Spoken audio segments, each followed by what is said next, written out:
The funny thing about the sex industry is that you're never too young to get out. This is my conversation with Hannah Spanke. What if the truth came in a gel cap and we could just pop it in our mouths and forget about it? Well, it doesn't, and we can't. But we can laugh in the face of reality while plotting our survival. Welcome to the Truth Tastes Funny podcast. I am your host, Hirsch Redpun, and if my guests can handle the truth, so can you. Open wide, folks. Here it comes. My guest today on Truth Tastes Funny is Hannah Spanke. Hannah is a licensed authentic tantric practitioner. She's a board-certified clinical sexologist and a relationship and life coach. And we're really happy to have her on the show today. Welcome, Hannah.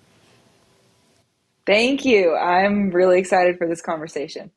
Yeah, well, start at the beginning, if you would. Start with the beginning of your journey, because it's always cool with Truth Tastes Funny, has a lot to do with the craziness of life, the unexpected twists and turns, and so I always like to kind of get a sense of where you're coming from and how you got from there to here.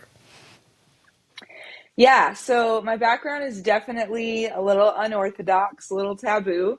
I actually started in the sex industry, like escorting, stripping, pretty much every single thing under that umbrella when I was 16 years old. Stepped into that and I was there for almost 8 years in a number of different ways. And then about 4 years ago, I had a billion different revelations. It was kind of a domino effect, like all kinds of things started happening in my life that were really shifting things really quickly. And I started to wake up to a lot of realities about the lifestyle I was living that I had just kind of buried beneath the surface and just not had the same awareness of that I do now. And so started to wake up to some things and really had a new desire to change my life. And so I did. It was really a breakdown before the breakthrough sort of a thing. Like everything had to fall apart before it could come back together.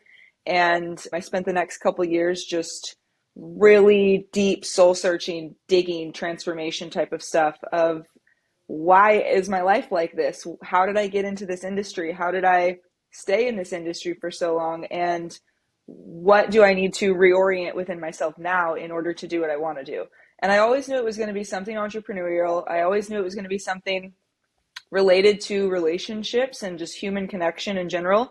I never knew how it was going to look, but everything just started, like synchronicities left and right started to come together, introduced to the right people, the right experiences. And a couple years after I started my own personal healing journey out of that industry, I started my coaching business and then just continued to dig deeper into the education side of things through different certifications and licensing, etc. And yeah, here I am. That's good. I mean, that's very succinct. Now, Yes. what were some of the revelations, though? This was actually a single moment where everything started to kind of become clear. I was in a long-term relationship at the time, 3 years, almost at the 3-year mark. We broke up very shortly after the 3-year mark. And this was my last relationship while I was still in that industry. And so, as you can imagine, you're a man.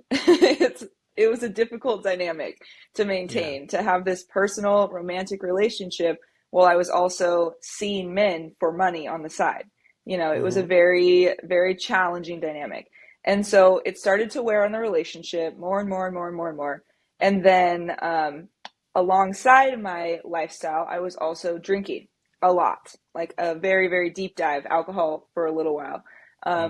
It got to the point where it was like I would drink a 12-pack at lunch by myself and nobody knew it type of drinking. It wasn't that severe for very long. That was maybe the last few months of it.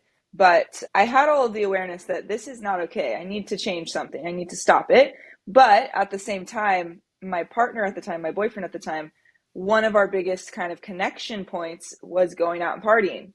And so there was this deeper fear that like, oh, if I change this, how is this going to change everything else? Are we even going to be able to do anything together anymore? We were long distance at the time for the last year of the relationship, about 6 hours apart driving. So we'd see each other every few weekends. And it started to really change things. I decided I needed to stop. everybody knew I needed to stop. I stopped officially. It was like an overnight decision, cold turkey, no more alcohol. And it was this massive emotional purge, probably 3, 4 days of just like crying, crying, crying, sitting on the couch. Like I couldn't do anything else. And it was all of these feelings coming to the surface that I had never felt before because they were so numbed with all of the drinking and the partying and stuff. And so Yeah.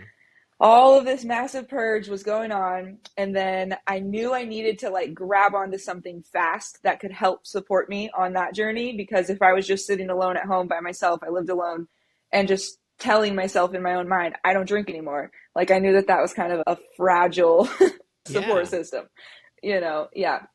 Well, So when, I, oh, go ahead. Go ahead. sorry, I don't know if you're familiar with the program 75 Hard, Andy Frisella. I No. decided to join 75 Hard. So it's a free program. It's really a mindset program, is truly what it is at the core, but a lot of it is fitness oriented and just like massive lifestyle changes. It's pretty hardcore for 75 days straight. And I was like, okay, I'm going to do this. Like, I'm going to fully commit to completely changing everything. I started it. And by the time I finished it, I literally was a new person. Like it Wow. was a very short amount of time, couple, 2.5 months, not even 3 months, but so much changed my mindset, my just worldview, my body, my physique, my healthy like habits, everything. And there was a moment a couple weeks after I finished it, I was still going on with the program for the most part as like a lifestyle shift. I was on the phone with this boyfriend almost home from a walk, and he said like all kinds of drama around he needed to tell me something but couldn't, but didn't want to, but needed to and didn't know how to. And he finally like spit it out and said, confessed, I guess, that he did not feel sexually interested in our relationship anymore, or in me, because of how much my body had changed throughout that program. I lost like 15 pounds. Like it wasn't a Oh, massive so deal. you And hadn't, you were still in the relationship at that I was point. still in the relationship at that point. Yeah. I stopped Right. drinking probably about 6 months before we officially broke up. Okay. Interesting. Yeah. Yeah. Yeah. Well, I used to drink more than I drink now. Like I've gone through periods where when I moved from Los Angeles to Iowa, it was like there really was no reason to drink anymore after a while because the drinking was very much around my work social life and my Mm-hmm. social life of friends. And that was the only time Mm-hmm. I really felt inclined to drink. But it was a lot, you know? And so when I moved here, it was like there was just no reason to do it anymore. And now it's been like this balance of, okay, well, what do you do when you go back? Because culturally, when you go back on a business trip or you visit, it's like first of all, now my tolerance is less, and then second of all, the what do you do when you're in the environment? It was so environmentally driven that Yeah. I don't know. I It's still like a challenge. You still have to. Your mindset can be very different from one place to another. So how did you even who were you other than your boyfriend at the time? Who were you hanging out with and drinking with? Like Yeah. during the time that So you were during those that time that you really were.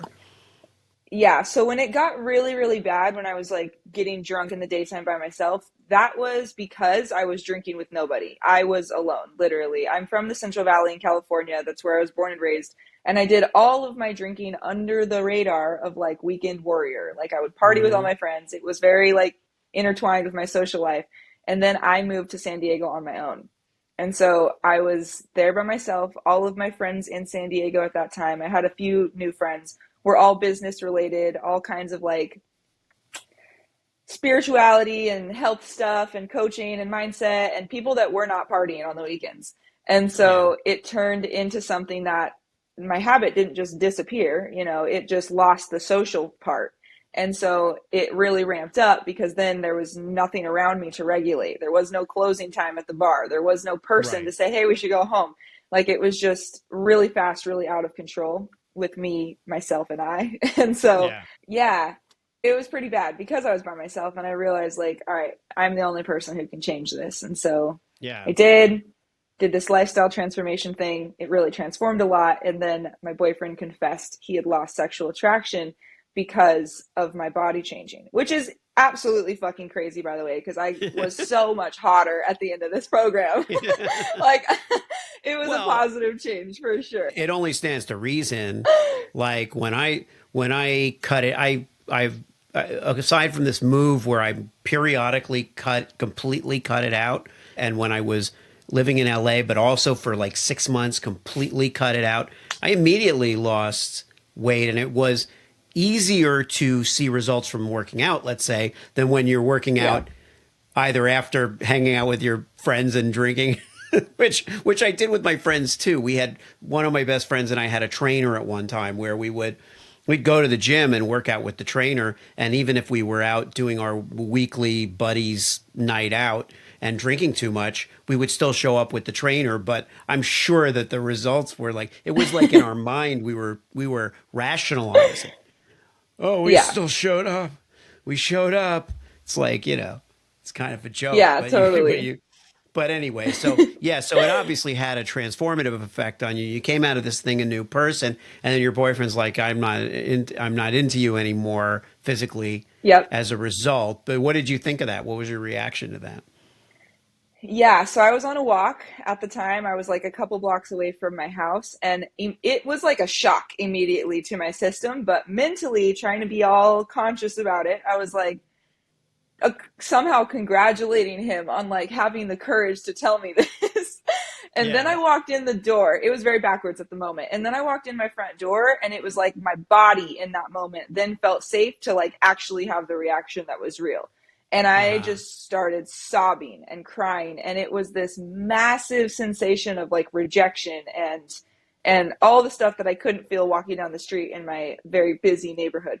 And so I walked in the door, completely fell apart, and it was just like the floodgates open to all of this awareness about the way I was working at the time, which was in the sex industry, of how much my self-worth and how much I could find my own value was intertwined and wrapped up in such an unhealthy way in my body and in my Yeah. sexuality. And like I felt that Yeah. so deeply for the first time ever. Wow. But now when he knew that you were doing this program, right? Mm-hmm. So Mm-hmm. he knew you'd stopped drinking. Did he Yep. express like before, like during that, at that point, did he express disappointment that you were going to stop drinking, or like what did he feel about that? Not explicitly. He did make it very clear that like good for you. I'm not going to stop drinking, but good for you. Like it was this kind of Right. like half-ass support, you know?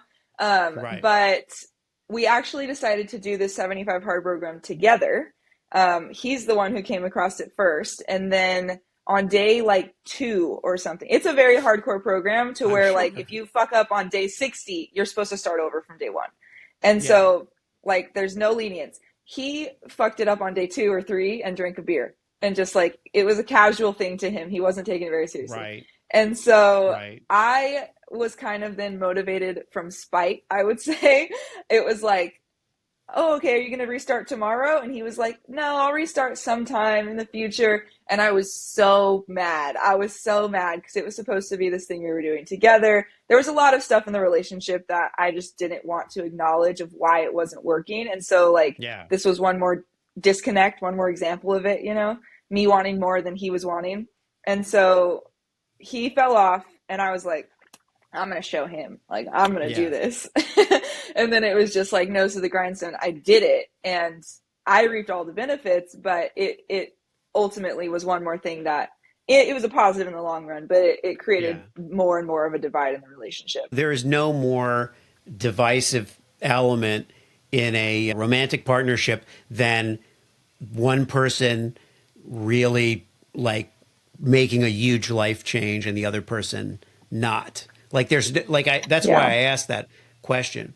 Like I get resentful of my wife because she burns more calories faster than I do because she's younger than I am, and relative to what I have to do, it's like I can't even burn that many calories in a workout, and it's like Mm-hmm. so but that causes like some kind of mock resentment, but you know what I mean, like Right. we're so sensitive to what the other person is doing and perceiving that as like an affront somehow to our Mm-hmm. lifestyle, a rejection of our Right. lifestyle. But he also wasn't thrilled about the sex work either, right?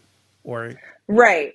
Yes. And so after I had this massive like breakdown, then I started to have more awareness around like why was I in this relationship still after so long of him being disapproving of me? Me constantly experiencing this like little micro rejections where he was like yeah. accepting it because we were together still, but not really.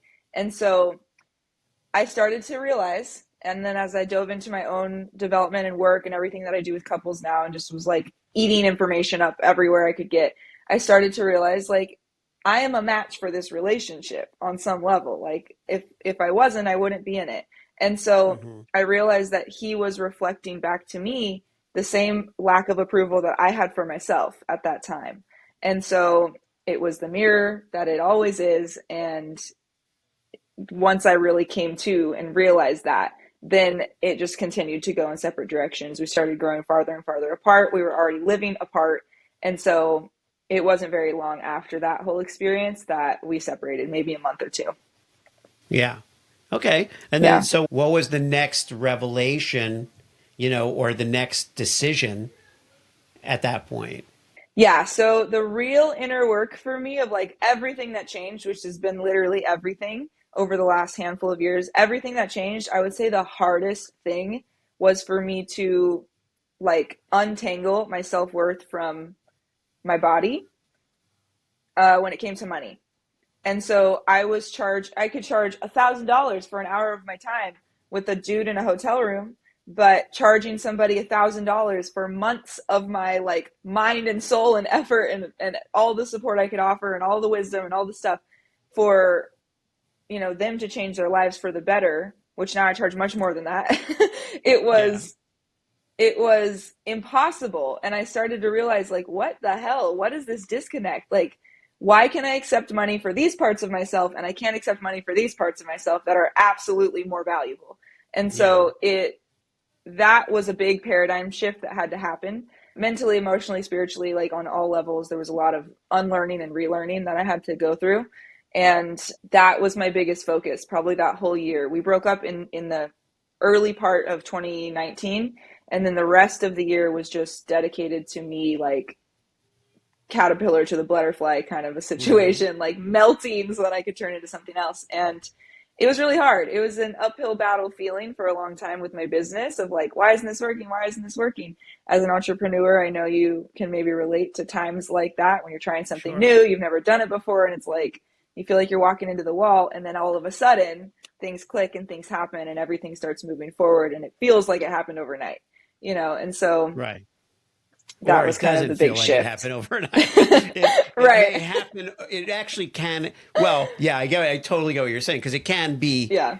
You can pinpoint a moment where it started to click, but it just wasn't overnight. It was, all Right. of this work. Well, so why was it? I mean, if I can add, why was it that you couldn't put the right value on your other skills and things that you could offer? Yeah, I think it was, I mean, definitely the last almost decade of my life spent being validated by my physical attributes only. Like somebody was willing to pay me hundreds or thousands of dollars for access to my physical body. And it had Right. nothing to do with my mindset, had nothing to do with my wisdom, had nothing to do with my like emotional intelligence. It was all about, even though it did, it was all about physical access.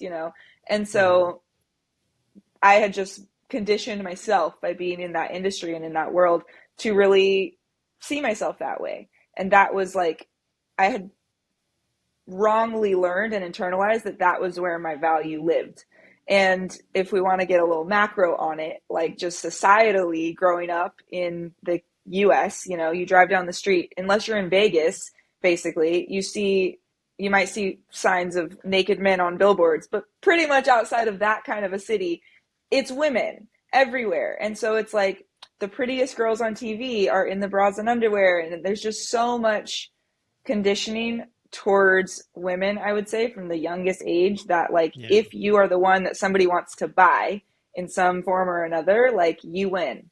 And so there was just a lot of unhealthy conditioning around my body being the thing to lead with. And unlearning that took some effort. And what about in when you were younger in school or at home? Like, where did the values fall there? Yeah, so my parents split apart when I was 5. My mom was struggling with a very rather severe drug problems and other things that went with that. And so she left. And I was raised by my dad, my sister and I by my dad for about the next 8 years or so. So the majority of my younger childhood was spent with just him alone.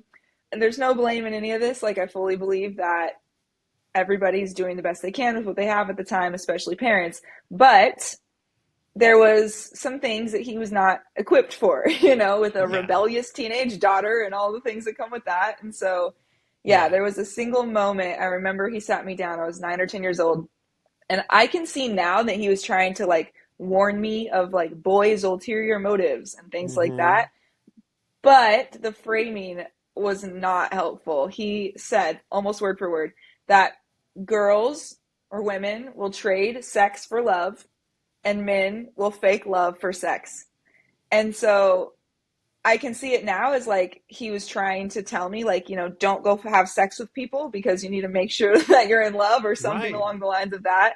But it kind of, I think, just was one more thing that reinforced that whole seed that, like, if I have something to offer in that way, maybe that's how I can get a guy's attention.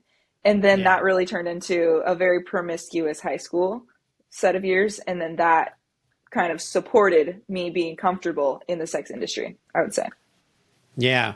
I think that I want to take this moment to kind of underscore that as a parent and as someone who was at one point a kid, like I just with the perspective now, I just feel like it is so challenging to communicate to your kids what you want them to know and to do the right thing all the time and have all the messages get through. It's like it years ago, I might look at parents and say, "Oh, you did a terrible job of raising your child." I wouldn't say it, but I mean, I'm sure that there was judgment in my head, Mm-hmm. that, Mm-hmm. oh, well, they just didn't raise their children right. That child just grew up with all of these different things because the parents screwed up. And I realize now that while there are better ways and worse ways to do things, it's just really, really hard. It's just super Mm-hmm. hard. And so if you want to be a good parent, you just are going to have to work harder like than you Mm-hmm. thought or work because I've been a parent now for 31 years. So and I have kids in different age ranges.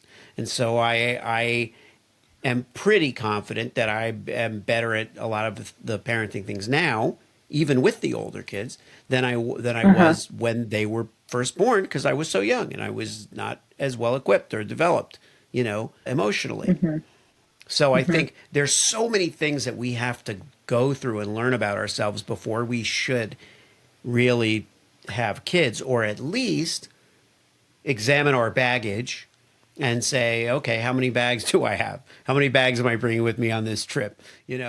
Because by the time you become a parent, it would be better if you just had a carry on and a personal item. I think Right. it would be, that's kind of ideal, you know? Yeah. So you also are interested in astrology and human design, stuff like that. Mm-hmm. Can you tell me a little bit about your experiences there? Yeah. So they have both of those different modalities have just become really convenient tools, I would say, very Hmm. helpful tools for me. It's been just years and years and years of like personal hobbyist type of learning. Like moments it's kind of obsessive and then I'll put it down for a month or two and then I come back. And then I started feeling confident enough with what I knew to start using it with my clients. And my intention was like, if I can help this person in front of me understand themselves more, then they're going to feel more empowered and more validated to be themselves, and naturally they're going to align more with their own authentic happiness, their own desires, their own things, and all of the peeling away of the conditioning that we all have from our parents or societies, whatever. It's going to be easier to kind of let those things go that are unhelpful when they can feel validated and empowered that, oh, I am supposed to be this way. I am sensitive in this way for this reason. I am really driven in my career for this reason. I'm not like, it can start to unshame the things that sometimes Yeah. we get told. Like, we're very homogenized. It's like you go to school, you go to college, you get a job, you do this thing. And if you don't fit in one of these boxes, then we start to internalize that something's wrong with us, or there's something off, or, et cetera. And so I've used these tools, and I use them a lot. I really love them, to just help my clients understand that they are by design a certain way, and not to tell them this is how you are, so now you have to be like this. Because what actually ends up happening in my experience is they start to like remember, oh, I've always wanted to do things that way. I've always had the Right. tendency to see things that way or act this way in that situation. And it's like this very unique and like rewarding for me to watch, like, remembrance of who they are at the core, that allows them to just be empowered in any of the transformational work that they're doing with me at the time. That's very cool. I mean, I dabbled in the human design thing a little bit more from a professional point of view of trying to understand why I was repeating certain things in business that Mm-hmm. would not, address the issues that were lacking in the structure, in the infrastructure of a business. And I kept trying to Mm-hmm. figure it out. And it was someone who's kind of into all this stuff was saying, well, I think you don't understand which role you play. Like, you don't understand your human design, and so Mm-hmm. you're trying to shoehorn yourself into roles that don't fit. You should stay in your lane and don't expect this other person to be that person, because their design is not that either. And and she was really insightful, and I was like, and one of the things she said was, oh, you're a reactor. And that really stuck with me, like, because creatively I do react. I could create original things like screenplays and books and things like that, but that doesn't mean you're not reacting. It just means you're taking the Right. initiative. But you can Yeah. react to, like, that's where the whole, my whole kind of business model came from now, is that I react to clients, and so I just, even in touching this very surface of human design, I thought was really fascinating. What about the Buddhist Tantra? Yeah. So the last 2.5 years now, officially coming on the 2.5 year mark, I've been studying, well, authentic Tantra was my introduction to it, which is a Western modality. It's a created modality, but the roots of it is a lineage based, like, unbroken teacher to student, 1200-year-old tradition of Tibetan Buddhist Tantra. And so, kind of the weaving of this like ancient wisdom with the authentic Tantra, like all the pieces that go into it, including like nonviolent communication, different parts of Taoism, polyvagal theory with all the nervous system stuff around trauma, and a lot of different components to it, mixed with the roots of this Tibetan Buddhist lineage.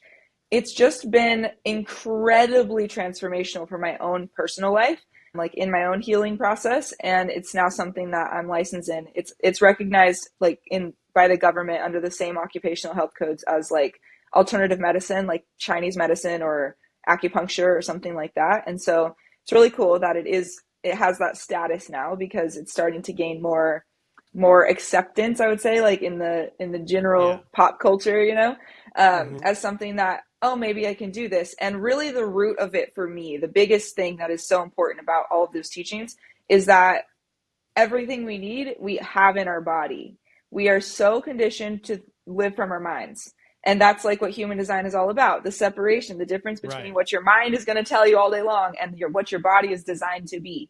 And Yeah. so it's like starting to align those things, because we can't get out with one or the other. We need both, and they need to be integrated. But like, we need to have an understanding of what their roles are. One of them is like our true guide, and the way I see it, our body is that, and our mind is like the narrator for us to understand what's going on, but it's not really here to make our decisions.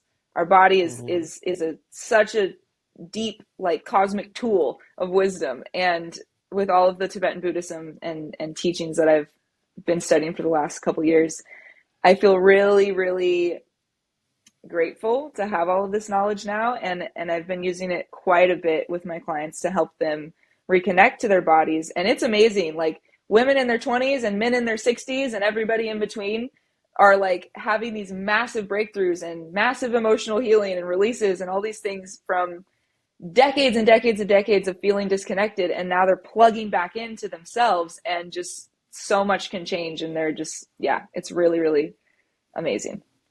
Let's also touch on the status. You know, you mentioned it's good that it's getting this status, but Hmm. I think the hangups and the the alien kind of nature of sex and talking about sex and coming in, like you can walk into a doctor's office, and I talk about this with mental health also. You walk into a doctor's office and you have no problem saying I stubbed my toe really hurts, but you won't say, I feel really bad about myself right now and I'm Hmm. feeling despondent. Like that, like those Hmm. two things are not viewed. One is clinical and physical and superficial and topical, if you will, and the other one is embarrassing and shameful and compromising, Yeah. in our mind. And so the same with sex.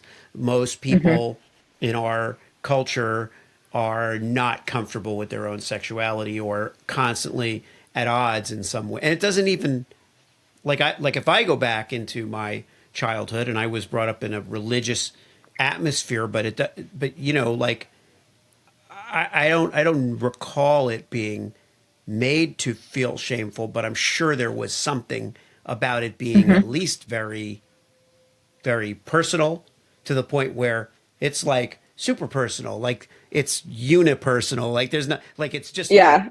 There's not anybody else to Right.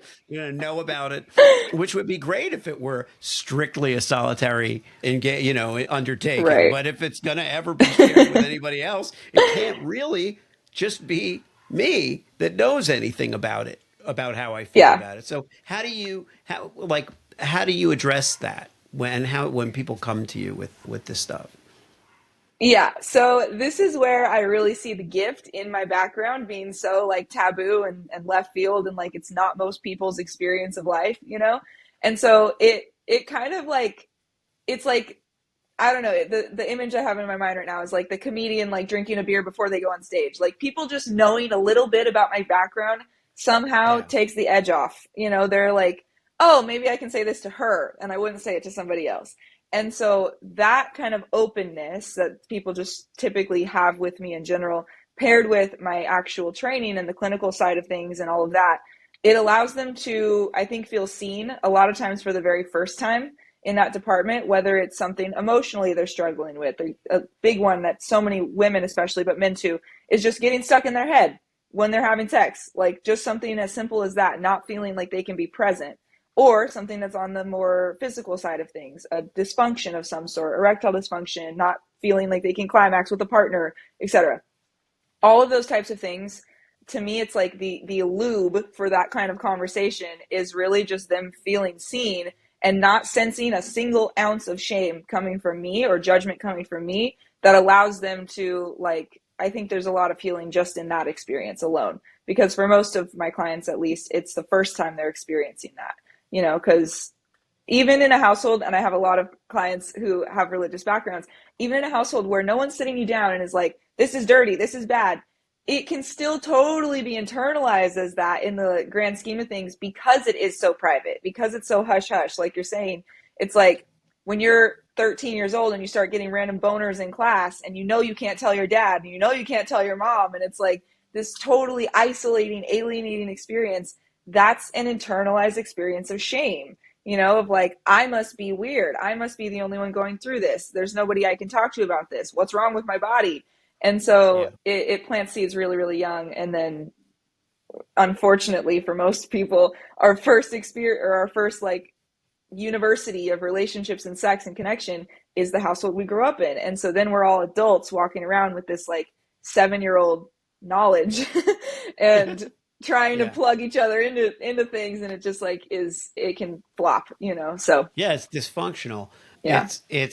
It's like, it also explains why that, whatever they want to call it, sophomoric humor is what it gets called a lot. But Hmm. I'm also a comedian, and so I do. I have analyzed that same kind of stuff. Like, what kind of humor do you want to do, right? How do you, and how you approach sex? It's easy in stand up because you're putting everything through the filter of comedy. And that's what Truth Tastes Funny does too. What the show does is that's how we digest the truth. That's how we deal with it. Do you find that humor plays a role in your counseling and in therapy and things like that? Sometimes yes, but it's absolutely like unintentional. It's just the way that I'll say things sometimes. It kind of makes them laugh, or I'll laugh when I say it, and then it really just like it's more lube for the conversation, you know? Like when I'm teaching a woman, for example, about her actual anatomy, because that's something we do not understand as a collective. And then she thinks she's broken. Her husband thinks that he's broken because he can't please her, and all these different disconnections and dysfunctions just because there's a lack of awareness. And so everyone knows that a penis goes up, you know, everyone knows that. And so not everyone knows that there's an equivalent experience of that in female genitalia. And like describing that to somebody, a lot of times it just came out of my mouth one day and now I say it a lot, is like I'll use the term lady boner. And sometimes that makes people laugh. When I'm talking to them about their Right. lady boner and the experience of getting one, they're like giggling, you know, and so it takes the edge off of the whole thing for sure. Is there like a movement or an objective that you have that's more macro, let's say, than just working one on one with clients to help them? Is there a bigger goal? Yes, essentially that kind of tying it back into the human design and the really all of it pulls into this one point for me, like in different ways, like I glean things from all of these different modalities, is that we need to be connected to our body, like mind, body, spirit. All things need to be online equally. And just like in football movies or football sayings, like the team is only as strong as its weakest link. The same exact thing is true for us. Guys in business that are all about mindset, but they're not connected to their spirituality, or people who are meditating on a mountain for 20 hours a day, but they're not connected to how they're going to make money. You know, like all kinds of different mismatches. All of them are equally important. And to me, my perspective is that all of it can be kind of united when we really, really deeply connect with our body, which is where anything that we experience as trauma, or I don't like using the word trauma necessarily to describe this, but like we have cellular memory about everything, whether it was a positive experience or a negative one. Typically, the negative ones, the quote unquote traumas, are what gets really stuck and starts to affect us. But our positive experiences are with us too. And so when we can start to connect to ourselves, like on the deepest level, Yeah. to our cellular memory, like deeply connected to ourselves through our sexuality, through the way we eat, through the way we think, through how we do things, like just on every level, equally tended to, we can start to really unlock the wisdom that lives in all of us and that we feel like we don't have when we're only living from one of those places. Well, it sounds like, your approach is like a whole life approach to coaching. And Yeah. people may come in through sexuality or relationship issues, but really, I ideally targeting everything that might be mismatched or off or not addressed. And it makes sense. It's like, the other thing we have to get used to is that we're not, there is no such thing as perfect. You could say everybody's perfect the way they are or the way they're born, but that's not what I mean. I mean, Yeah. there is no like, oh, I only have one thing. It's this one hang up about, you know, getting undressed in front of anybody. It's just that one thing, and everything else is perfect. My whole approach Right. to work and relationships, everything's fine. I have this one thing, you know. Mm-hmm. And I don't think that anybody has that one thing. And they may have one Yep. doorway into that whole. So now, are you pretty fearless about diving into the psyche and hangups and mismatches of a person?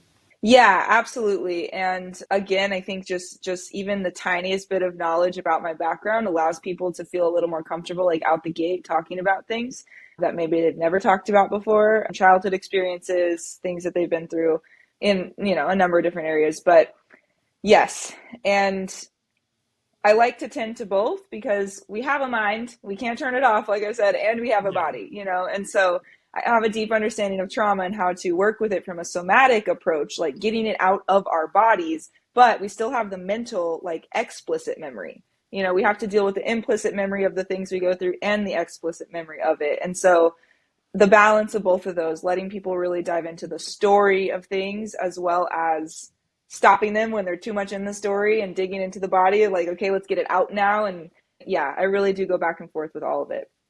And let's end with this. In addition to the, you mentioned that a lot of people don't get that, just as a man has arousal and an erection, that a woman has a counterpart to that. Is there another like really common misconception or misperception about human sexuality that in society we just aren't seeming to get?